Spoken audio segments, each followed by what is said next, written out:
नमस्कार विद्यार्थी मित्रांनो, आपण तिसऱ्या टॉपिकमध्ये म्हणजेच इनहेरिटन्स अँड व्हेरिएशन या टॉपिकमध्ये मागच्या वेळेला पाहिलेलं होतं history of sir Gregor Mendel. त्यानंतर आपण पाहिलेलं होतं की रिझन्स बिहाइंड मेंडेल सक्सेस, आणि याच भागामध्ये पाहिलेलं होतं, याच लेक्चरमध्ये आपण पाहिलेलं होतं, तर ते म्हणजे होतं 7 पेअर्स ऑफ कॉन्ट्रास्टिंग कॅरेक्टर. मग आता या लेक्चरमध्ये आपण काय बघणार आहे तर 3.2 जेनेटिक टर्मिनॉलॉजी. मग आजचं आपलं लेक्चर असणार आहे 3.2 जेनेटिक टर्मिनॉलॉजी. याच्याकडे आपण जाऊया. याच्यामध्ये सगळ्यात पहिल्यांदा आपल्याला बघायचंय definition of character.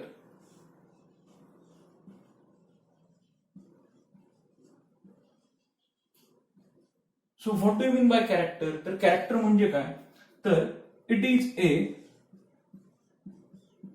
specific feature of an organism. एखाद्या सजीवाचं स्पेसिफिक फीचर जे कन्सिडर केलं जातं क्रॉस करत असताना, म्हणजे a specific feature which is consider during the cross is known as character. Example consider करू. Example height of plant. जे मेंडेल यांनी 7 pairs of contrasting character consider केलेले होते, याच्यामधलंच एक कॅरेक्टरिस्टिक फीचर म्हणजे कुठलं आहे? Height of plant. मग इथं हे इंडिकेट काय करते की हे कॅरेक्टर कन्सिडर केलेलं होतं क्रॉस साठी. म्हणजे कॅरेक्टर म्हणजे काय? ए स्पेसिफिक फीचर, ते कुठलं आहे? हाईट ऑफ प्लांट, जे कन्सिडर केलेलं होतं क्रॉस साठी. मग specific feature of an organism is known as character. यालाच आपण काय म्हणतो? कॅरेक्टर. दुसरी डेफिनेशन सिमिलर वर्ड आहे याच्यासारखाच, trait. Trait it is an inherited character which shows its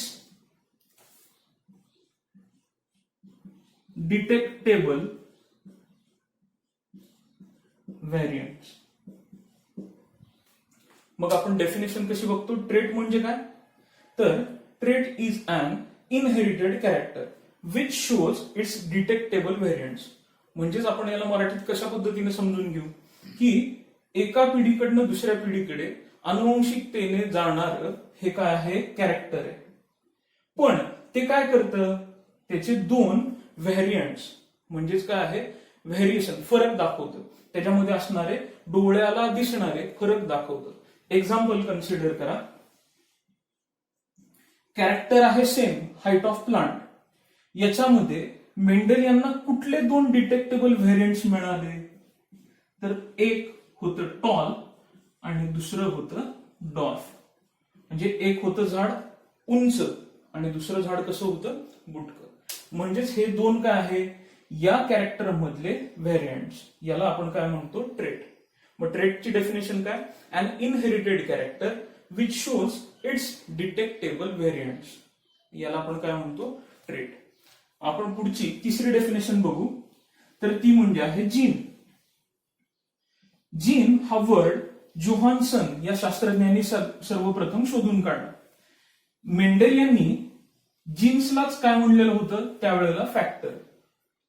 आपण इथं बघूया की what do you mean by gene. तिसरा part, definition of gene. The terminology gene was given by the Johannsen. मग gene म्हणजे काय याच्याकडे आपण जाऊ. तर gene is a fragment, gene is a fragment, और तुम्ही पुस्तकाप्रमाणे हाही शब्द वापरू शकता, segment. Okay. Gene is a fragment of, कुणाचा फ्रॅगमेंट आहे? Of DNA. Gene is a fragment of DNA which play important role in inheritance, and expression of character. मग आपण जीनची डेफिनेशन कशी सांगणार? तुम्ही दोन पैकी कुठलाही एक शब्द यूज करू शकता, चालू शकेल तो. तर जीन म्हणजे काय आहे? तर जीन हा काय आहे? डीएनएचा एक छोटासा भाग आहे, तुकडा आहे. तो काय करतो? Which play important role in inheritance, म्हणजे अनुवंशिकतेमध्ये तो महत्वाचा रोल प्ले करतो. याच्या व्यतिरिक्त कशामध्ये महत्वाचा रोल प्ले करतो? तर एक्सप्रेशन ऑफ कॅरेक्टर, म्हणजे जे आपल्या शरीरावर जे दिसतात, डोळ्यांना ऑब्झर्वेबल कॅरेक्टर आहे, तर यांचं एक्सप्रेशन होण्यामध्ये तो मदत करतो. मग आपण एकदा परत बघूया डेफिनेशन ऑफ जीन काय आहे. तर gene is a segment of DNA which play important role in inheritance and expression of its character. किंवा आणखीन एक सोपी डेफिनेशन पण तुम्ही याला ऑर लिहू शकता, एकदम सोपी. मग हे म्हणजे कुठली? तर it's a fundamental unit of inheritance.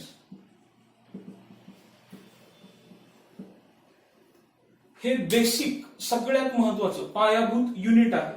कुणाचं? अनुवंशिकतेचं. It is a fundamental unit of inheritance. मग तुम्ही ही पण डेफिनेशन लिहिली तरी चालू शकेल, किंवा हाच जो सार आहे हा मी थोडक्यामध्ये इथं मेन्शन केलेला आहे. तर ते म्हणजे काय आहे? It is a fundamental unit of inheritance.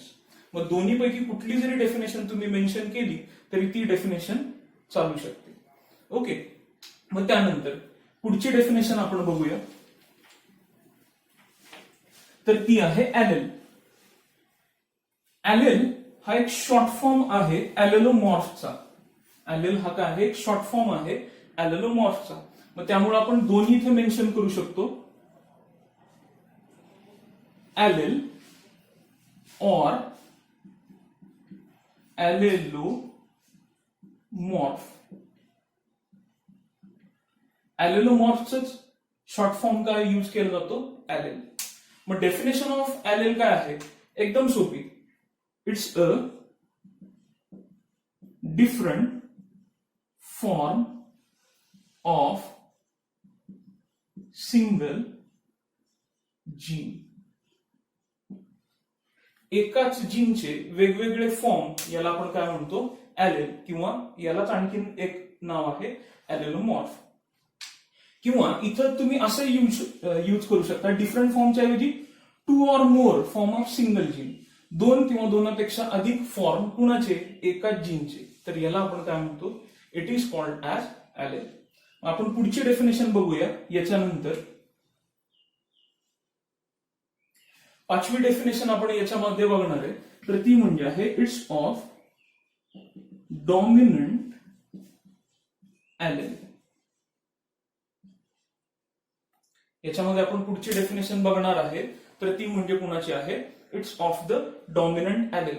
मग डॉमिनंट ॲलेल म्हणजे काय? याच्याकडे आपण जाऊ. डॉमिनंट म्हणजे प्रभुत्वशाली. ओके. मग हे असे ॲलेल आहेत की जे काय करतात? त्यांचं एक्सप्रेशन हे दाखवतात आणि दुसऱ्याचं एक्सप्रेशन हे काय करतात? सप्रेस करतात.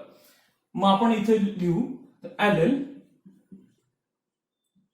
Which express in presence of other alleles. म्हणजे डॉमिनंट ॲलेल म्हणजे काय? की हे असे ॲलेल्स आहेत की जे स्वतःला काय करतात? एक्सप्रेस करतात, स्वतःहून पुढे येतात. कुणाच्या प्रेझेन्समध्ये? बाकीच्या ॲलेल्सच्या प्रेझेन्समध्ये. म्हणजे याचं एकदम सोपं एक एक्झाम्पल देतो की आपल्या वर्गामध्ये बघा अशी काही मुलं असतात की जे बाकीच्या मुलांपेक्षा बोलण्यामध्ये किंवा उत्तर देण्यामध्ये कसे असतात? नेहमीच पुढे असतात. मग त्यांनी काय केलेलं आहे? त्यांचं जे एक्सप्रेशन आहे हे तुमच्या सगळ्यांच्या पेक्षा शिक्षकांपुढे काय केलेलं आहे? दाखवलेलं आहे. किंवा आणखीन एक सोपं एक्झाम्पल कन्सिडर करू आपण की घरामध्ये वडील हे काय असतात? डॉमिनंट असतात, प्रभुत्वशाली असतात.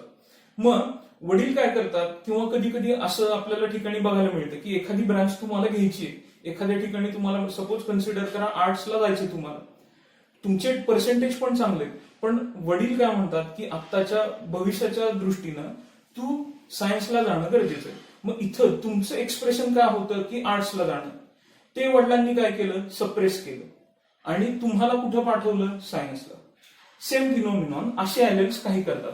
ते काय करतात, स्वतःचं एक्सप्रेशन दाखवतात दुसऱ्या ॲलेल्सच्या प्रेझेन्समध्ये. अशा ॲलेल्सला काय म्हणतात, डॉमिनंट ॲलेल्स. अशाच ॲलेल्सला काय म्हणतात, डॉमिनंट ॲलेल्स. मग असे ॲलेल हे जेनेटिक्समध्ये दरवेळेला इंडिकेट केले जातात by capital letter. Dominant allele are always indicated by the capital letter. मग कुठलंही कॅपिटल लेटर असू दे. कन्सिडर करा की हाईट ऑफ प्लांट आहे. मग हाईट ऑफ प्लांट मध्ये दोन ट्रेट आहेत, एक म्हणजे टॉल, दुसरा म्हणजे डॉर्फ. टॉल हा डॉमिनंट आहे, त्यामुळे टॉलनेस हा दाखवला जातो कॅपिटल टीनी. मग इथं dominant allele are always indicated by the capital letter. Example consider करा capital T, capital T. Consider करा आणखीन एक example, position of flower. Axile position of flower is dominant over terminal position of flower. मग इथं axile हा dominant आहे कुणावर, तर तो टर्मिनल पोझिशन ऑफ फ्लॉवरवर डॉमिनंट आहे. त्यामुळे इथं याला जर दर्शवायचं असेल तर अल्फाबेट हे कसं कन्सिडर केलं जातं, कॅपिटल. मग dominant allele are always indicated by the capital letter. Okay, दोन डेफिनेशन आपण इथं पाहिल्या. एक म्हणजे कुठली, allele, different form of single gene. दुसरी म्हणजे पाहिलेली होती आपण डॉमिनंट ॲलेल म्हणजे काय, ॲलेल विच सप्रेसेस, किंवा असंही म्हणू शकतो which expresses itself in presence of other allele. मग हा स्वतःहून एक्सप्रेस होईल किंवा दुसऱ्याचं एक्सप्रेशन हे थांबवेल. बऱ्याचदा आणखीन एक एक्झाम्पल देतो. आपल्या मित्रांच्या ग्रुपमध्ये बघा, बऱ्याचदा असे मित्र पण आपल्या ग्रुपमध्ये असतात की एखाद्याला लेक्चर बंक करायचे आणि बाकीचे एक दोघं असतील ग्रुपमध्ये आणखीन, त्यांना लेक्चर करायचे, पण त्याचं सगळे ऐकतात. मग तो ठरवतो लेक्चर बंक करायचंय किंवा नाही. मग त्या पद्धतीनं आपण वागतो. मग तिथं तो कोण झाला, प्रभुत्वशाली. मग तशाच पद्धतीनं काही ॲलेल असे असतात की ते स्वतःहून एक्सप्रेस होतात किंवा दुसऱ्याचं एक्सप्रेशन थांबवतात. अशा ॲलेल्सला आपण काय म्हणतो, those alleles are called as dominant allele. मग पुढचा पार्ट, याच्यामध्येच आपल्याला बघायला मिळतो रेसेसिव्ह ॲलेल. याच्याच पुढे आपल्याला बघायला मिळतो recessive allele. So what do you mean by recessive allele? 6वी डेफिनेशन, रेसेसिव्ह ॲलेल. मग रेसेसिव्ह ॲलेल म्हणजे काय, सेम याच्यासारखंच फक्त उलट. हे जो अदर ॲलेल त्यालाच आपण इथे मेन्शन करायचं. बघा, ॲलेल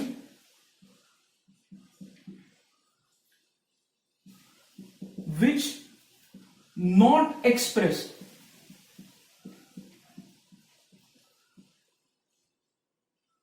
in presence of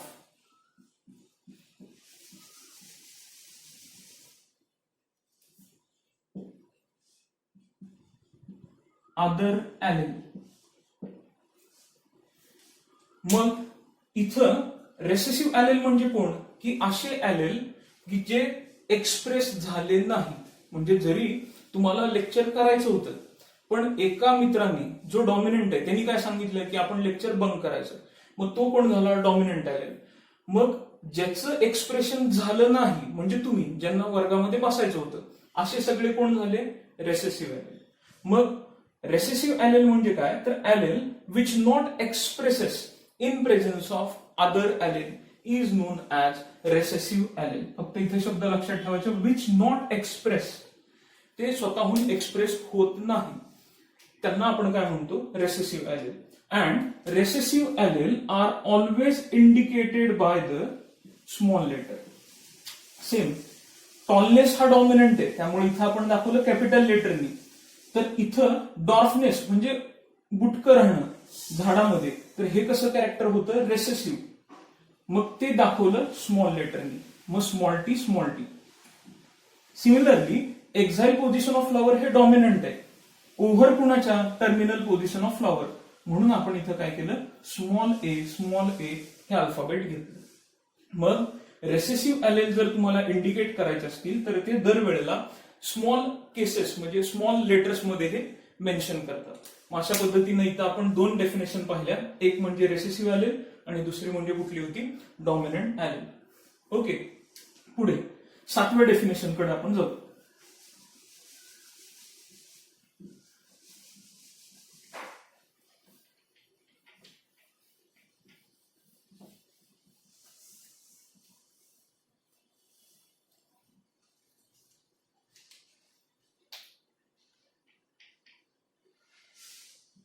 सातवी डेफिनेशन आहे होमोझायगस. Homo means same. इथं होमो इंडिकेट काय करतो, सेम. ओके, मग आता बघा होमोझायगस म्हणजे काय, ए ऑर्गॅनिझम कंसिस्ट ऑफ, होमो म्हणजे शब्द काय, सेम, सेम पेअर ऑफ ॲलेल, की असे सजीव की ज्यांच्यामध्ये दोन्ही ॲलेल्स हे कसे आहेत, समान आहेत. मग एक्झाम्पल, आपण एक एक्झाम्पल कन्सिडर करूया. इथं एक्झाम्पल कन्सिडर करून मगासारखंच कॅपिटल टी म्हणजे हा टॉलनेसचा ॲलेल आहे जो डॉमिनंट आहे, हा सुद्धा कसा आहे, टॉलनेसचा ॲलेल जो डॉमिनंट आहे. म्हणजे हे दोन्ही समान आहेत, सेम आहेत, सेम पेअर्स ऑफ हे काय आहेत, ॲलेल्स आहेत. मग याला आपण काय म्हणायचं, होमोझायगस. आणखीन एकदा कॅपिटल ए हे सुद्धा काय झालं, होमोझायगस कंडिशन. म्हणजे दोन्ही ॲलेल हे कसे आहेत, समान, अशांना आपण काय म्हणतो, होमोझायगस. ओके, मग पुढची टर्मिनॉलॉजी काय आहे, तर heterozygous. What do you mean by heterozygous? Hetero म्हणजे काय, तर different.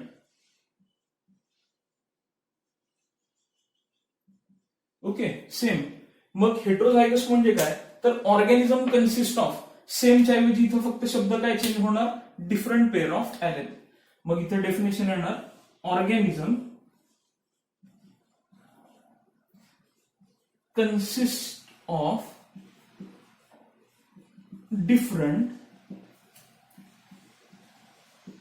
pair of allele. Okay, example, hetero म्हणजे डिफरंट. मग एक्झाम्पल हेच कन्सिडर करू, एक कॅपिटल टी दुसरा स्मॉल टी, म्हणजे एक टॉलनेसचा आणि दुसरा कसला आला, डॉर्फनेसचा. आणखीन एक एक्झाम्पल, एक्झाइल पोझिशन ऑफ फ्लॉवर आणि हा काय आहे, टर्मिनल पोझिशन ऑफ फ्लॉवर. म्हणजे हा कोण झाला, हा इथं आपल्याला बघायला मिळतो हेट्रोझायगस. सिमिलरली इथे एक राहिलं, होमोझायगस म्हणजे फक्त हेच नाही, होमोझायगस डॉमिनंट पण नाही, तर हे म्हणजे सुद्धा कोण झाले, होमोझायगस.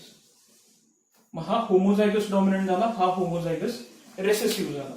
मग हेट्रोझायगस म्हणजे काय, तर असे ऑर्गॅनिझम की ज्यांच्यामध्ये डिफरंट पेअर्स ऑफ ॲलेल आहेत, म्हणजे एक डॉमिनंटची आहे आणि एक रेसेसिव्हची आहे, अशाला आपण काय म्हणतो, हेट्रोझायगस. मग हेट्रोझायगस आपण कसं दाखवतो, एक कॅपिटल टी दुसरा स्मॉल टी, म्हणजे इथे एक टॉलनेसचा डॉमिनंट ॲलेल आहे, दुसरा म्हणजे डॉर्फनेसचा रेसेसिव्ह ॲलेल आहे. मग याला आपण काय म्हणलेलं आहे, हेट्रोझायगस. मग organism consist of different pair of allele is known as heterozygous. यालाच आपण काय म्हणतो, हेट्रोझायगस. मग अशा पद्धतीनं आपण इथं दोन डेफिनेशन पाहिल्या. होमोझायगस म्हणजे काय, organism consist of same pair of allele. Heterozygous म्हणजे काय, organism consist of different pair of allele. मग आपण पुढच्या डेफिनेशन कडे जाऊ. तर ती म्हणजे आहे फिनोटाइप आणि जिनोटाइप. पुढचा पार्ट आपल्याला बघायला मिळतो, तर तो म्हणजे आहे फिनोटाइप आणि त्यानंतरचा आहे जिनोटाइप.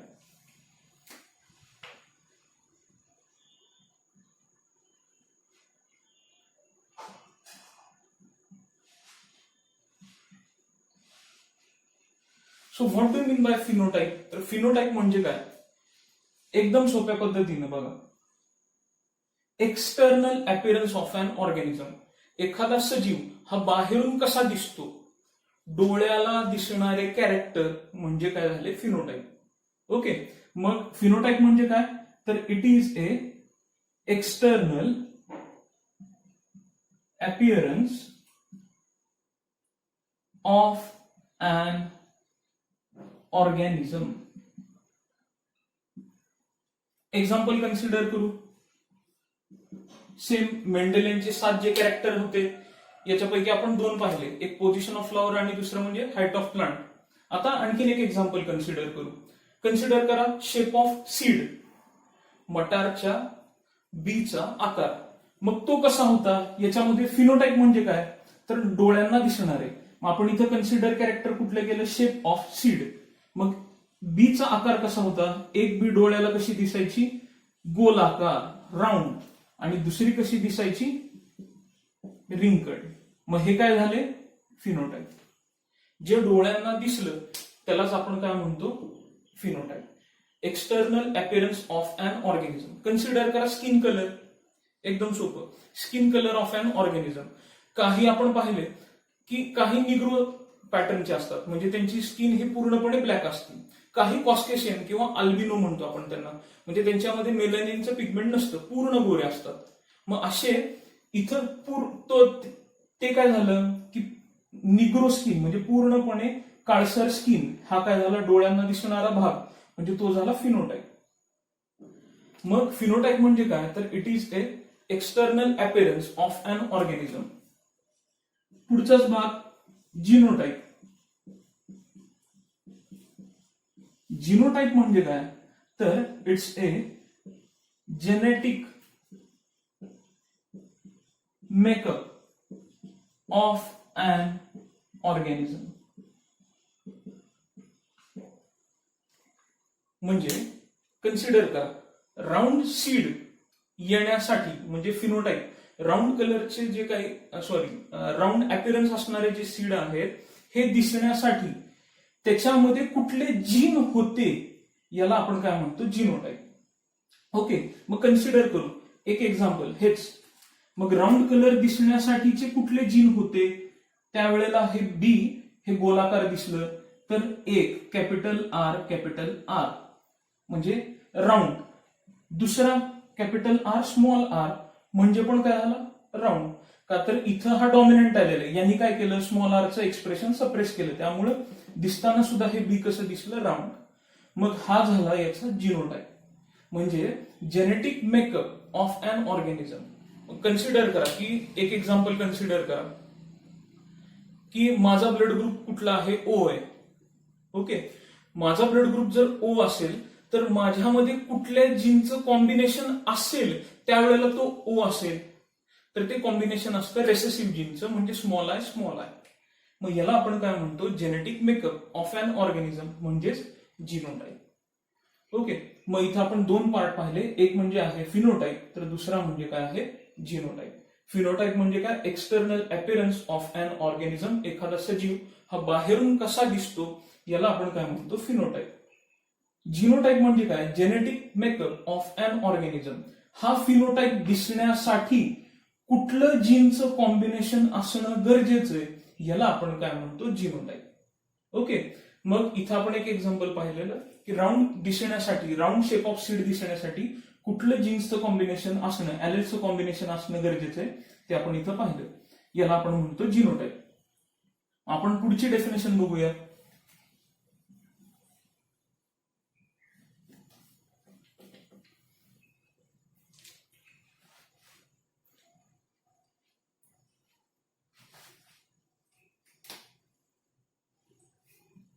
पुढची डेफिनेशन आहे होमोलॉगस क्रोमोसोम. पुढची डेफिनेशन आहे होमोलॉगस क्रोमोसोम. मग होमोलॉगस क्रोमोसोम म्हणजे काय, द क्रोमोसोम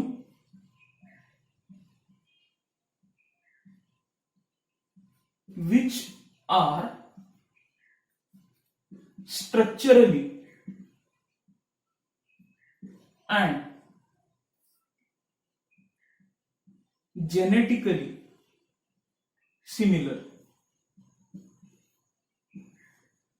म्हणजे असे क्रोमोसोम की ज्यांचं स्ट्रक्चर पण काय आहे, सेम आहे, आणि जीन्सचं कॉम्बिनेशन पण आहे हे कसं आहे, सेम. मग आपण इथं होमोलॉगस क्रोमोसोम म्हणजे काय सांगणार आहे, the chromosome which are structurally as well as genetically similar. म्हणजे ते बाहेरनं पाहिले तर त्यांचं स्ट्रक्चर पण समान दिसतं आणि त्यांच्या आतून जर पाहिलं म्हणजे जेनेटिक मेकअप जर आपण पाहिला तर ते सुद्धा जीन्स जे आहेत हे सुद्धा सगळे कसे दिसतात, समान दिसतात. याला आपण काय म्हणतो, होमोलॉगस क्रोमोसोम. कन्सिडर करा, एक एक्झाम्पल देतो. होमोलॉगस क्रोमोसोमची पेअर कशी ओळखायची. कन्सिडर करा, मी इथं दाखवते बघा, क्रोमोसोम ए, बी, सी आणि डी. ओके, मग आता होमोलॉगस क्रोमोसोम म्हणजे काय. हा एक क्रोमोसोम आहे, ए क्रोमोसोम, हा बी क्रोमोसोम, हा आहे सी क्रोमोसोम आणि हा आहे डी क्रोमोसोम. मग होमोलॉगस क्रोमोसोम म्हणजे काय की असे क्रोमोसोम की जे स्ट्रक्चरली सेम आहे. मग कुठली पेअर स्ट्रक्चरली सिमिलर दिसते आपल्याला स्ट्रक्चरच्या दृष्टीनं, तर pair number the chromosome number A and chromosome number C. म्हणजे इथं जर आपण पाहिलं तर ते स्ट्रक्चरली पण कसे आहे, सिमिलर आहे. याला आपण काय म्हणतो, होमोलॉगस क्रोमोसोम. आता हेच फक्त थोडंसं चेंज करू. ओके, इथं चेंज केलं.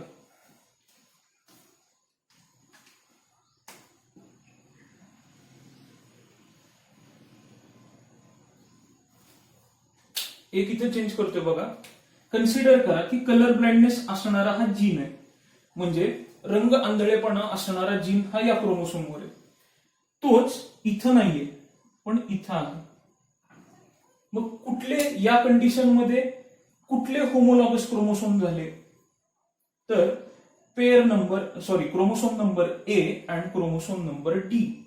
का, तर त्यांचं स्ट्रक्चर पण सेम आहे आणि कलर ब्लाइंडनेसचा जो जीन आहे तो ज्या पोझिशनला आहे तो सुद्धा या क्रोमोसोमला त्याच पोझिशनला आहे. म्हणजे ते जेनेटिकली पण आयडेंटिकल आहेत आणि ते कसे आहेत, स्ट्रक्चरली पण आयडेंटिकल. यांनाच आपण काय म्हणतो, it is called as homologous chromosome.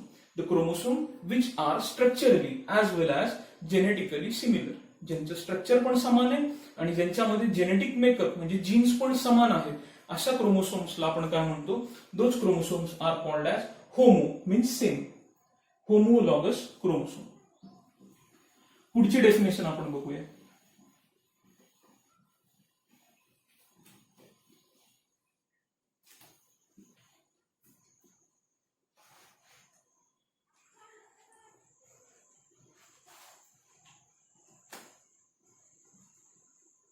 Okay, पुढची डेफिनेशन आहे प्युअर लाईन.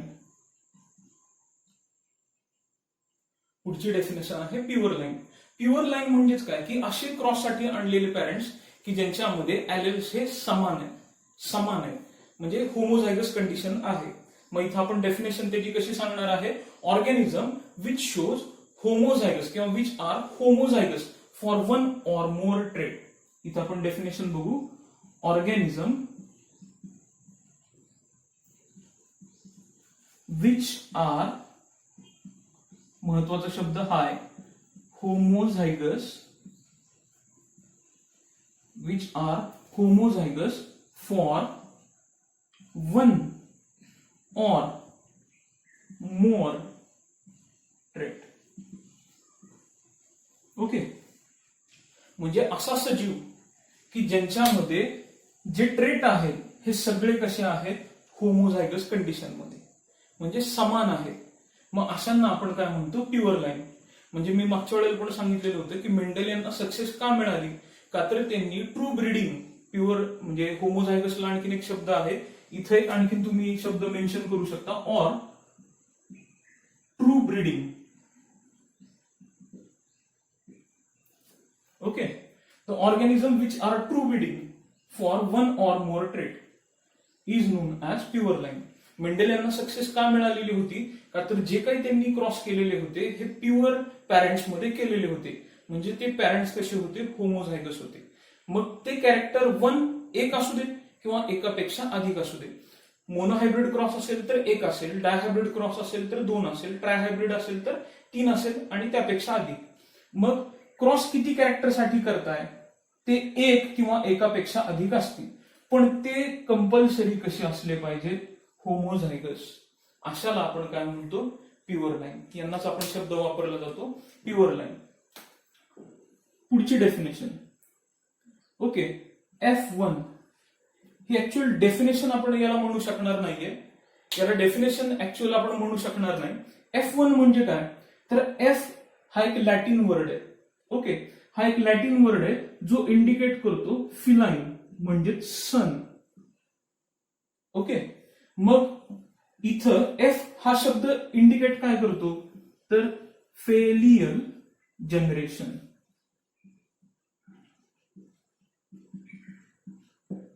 फेलियल जनरेशन. मग F1 म्हणजे कितवी जनरेशन, तर फर्स्ट फेलियल जनरेशन. म्हणजे फर्स्ट फेलियर जनरेशन. कन्सिडर करा, तुमच्या आई वडिलांपासून तुम्ही झालेला आहे, तुमचे भाऊ बहीण झालेले. मग तुम्ही कितवे आहात जनरेशनचे, तर फर्स्ट जनरेशन. तुम्हाला ज्या वेळेला मुलं होतील तर ते कुठल्या जनरेशनचे असतील, तुमच्या आई वडिलांचे जर पॅरेंट म्हणून कन्सिडर केलं तर ते कुठल्या जनरेशनचे आले, तर F2 जनरेशन. त्यांना मुलं झाली तर ते कुठले आले, F3 generation and so on. अशाच पद्धतीनं पुढे. मग F1 म्हणजे काय, की पॅरेंट पासून पहिली जनरेशन तयार झाली, नेक्स्ट जनरेशन जी तयार झाली, याला आपण काय म्हणतो, फर्स्ट फेलियर जनरेशन. ती इंडिकेट केली जाते F1 अशी. ओके, F2 म्हणजे काय, आता जसं सांगितलं, F2 म्हणजे काय, तर it's A second failure generation. म्हणजे तुम्हाला मुलं झाल्यानंतर ती कुठल्या जनरेशनची झाली, F2 generation. It's a second failure generation. मग फेलियर हा शब्द लॅटिन आहे, मूळ शब्द आहे फेलाइन म्हणजे सन. ओके, मग त्यामुळे हा इथे शब्द वापरलेला आहे. मग इथं आपल्याला F1 आणि F2 इथपर्यंत आपल्याला बघायला मिळतं. मेंडेल यांनी जे क्रॉस केलेले होते हे F2 आणि काही परिस्थितीमध्ये F3 जनरेशन पर्यंत केलेले होते. म्हणजे तिसऱ्या पिढीपर्यंत त्यांनी क्रॉस केलेले होते. मग इथं आपण पाहिलं प्युअर लाईन, F1 म्हणजे काय आणि F2 म्हणजे काय हे आपण इथं पाहिलेलं आहे. त्यानंतर पुढे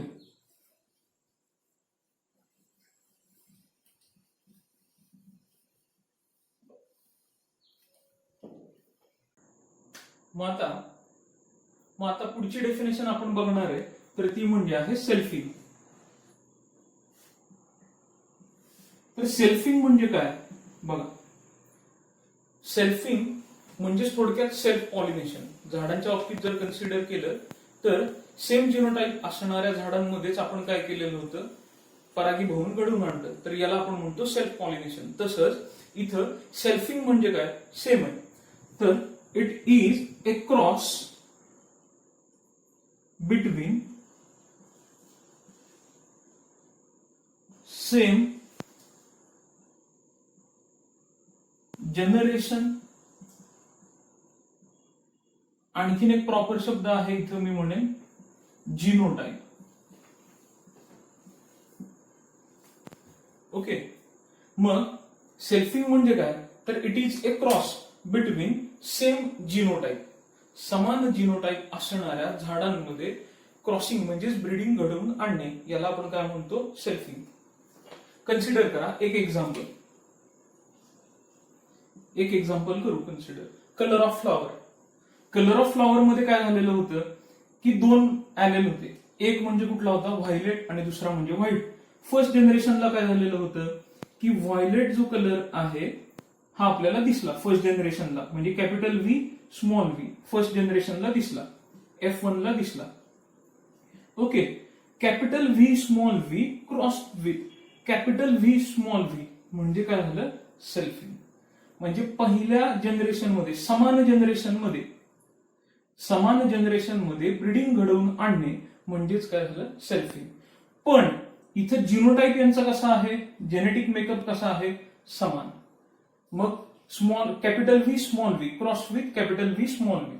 किंवा हाईट ऑफ प्लांट कन्सिडर केलं तर capital T small T cross with capital T small T, generation F1. Okay, मग इथं या दोघांचा पण जिनोटाइप कसा आहे, समान. तर याला आपण काय म्हणतो, सेल्फिंग. सेल्फिंग म्हणजे काय, क्रॉसिंग बिटवीन, महत्वाचा शब्द आहे सेम जिनोटाइप.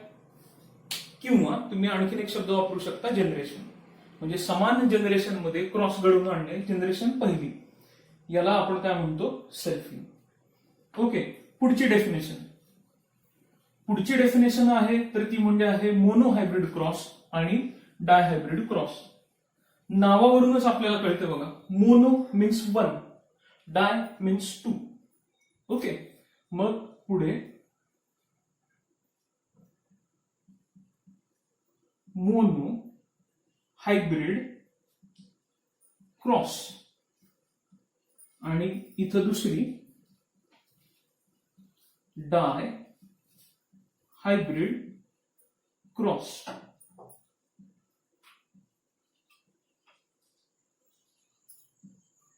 नावामध्येच आहे बघा, मोनो इंडिकेट करतो 1, डाय इंडिकेट करतो 2. ओके, मग मोनो हायब्रिड म्हणजे काय, तर ए क्रॉस इन विच, असा एक क्रॉस आहे ज्यामध्ये मोनो म्हणजे 1, ए क्रॉस इन विच सिंगल, एकच पेअर ऑफ कॉन्ट्रास्टिंग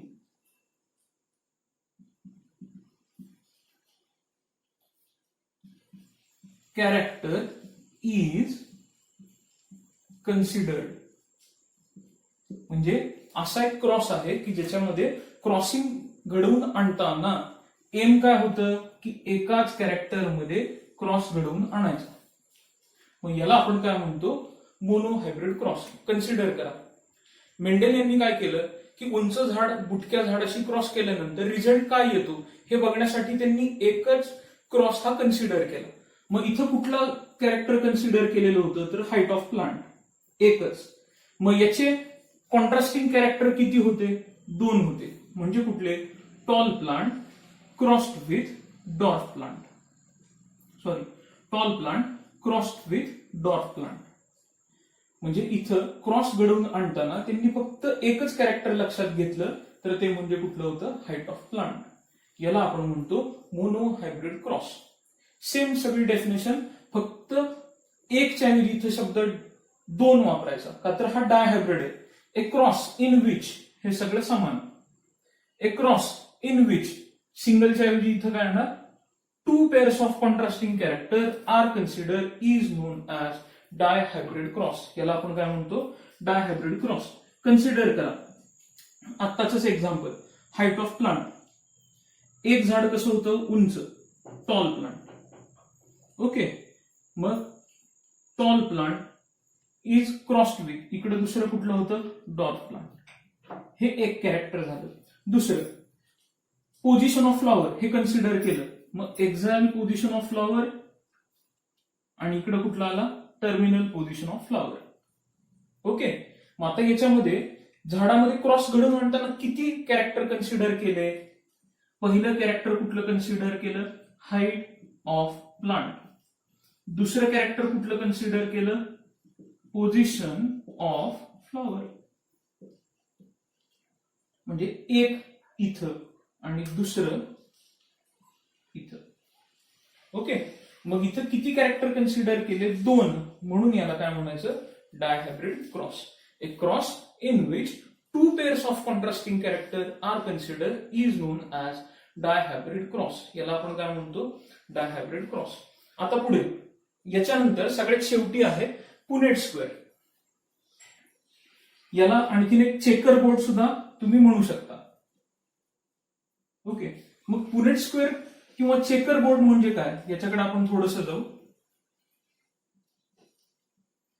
हे काय आहे माहिती का, एक ग्राफिकल रिप्रेझेंटेशन आहे किंवा डायग्रामॅटिकल रिप्रेझेंटेशन आहे. कशाचं, तर पॉसिबिलिटी ऑफ क्रॉसेस. जेवढे कुठले क्रॉसेस घडवून आणणार आहे याच्या पॉसिबिलिटी, याला आपण काय म्हणायचं, पुनेट स्क्वेअर. ओके, मग शेवटची डेफिनेशन, पुनेट स्क्वेअर किंवा आणखीन तुम्ही याला शब्द वापरू शकता, चेकर बोर्ड. ओके, मग डेफिनेशन अशा पद्धतीने तुम्ही म्हणू शकता. मी सांगेल, फक्त मी लिहिणार नाही तर, की हे काय आहे, it is a diagrammatical representation of possibility of crosses किंवा पॉसिबल क्रॉसेस. कुठल्या वेगवेगळ्या पद्धतीचे क्रॉसेस घडू शकतात यांचं ग्राफिकल किंवा डायग्रॅमॅटिकल रिप्रेझेंटेशन म्हणजेच काय झालं, पुनेट स्क्वेअर. कन्सिडर करा, मगाचंच एक्झाम्पल आपण इथं गृहीत धरू. F1 प्रोजेनीला काय होतं, कॅपिटल टी चा मेल क्रॉस केला, sorry capital T small T चा मेल क्रॉस केला कॅपिटल टी स्मॉल टीच्या फिमेल बरोबर. तर पुनेट स्क्वेअर म्हणजे काय, तर बघा F2 जनरेशन कशी येते हे इथं मांडलेलं आहे. पुनेट स्क्वेअर म्हणजे काय, तर यांची पॉसिबिलिटी ऑफ क्रॉसेस कसे येणार हे इथं मांडणे.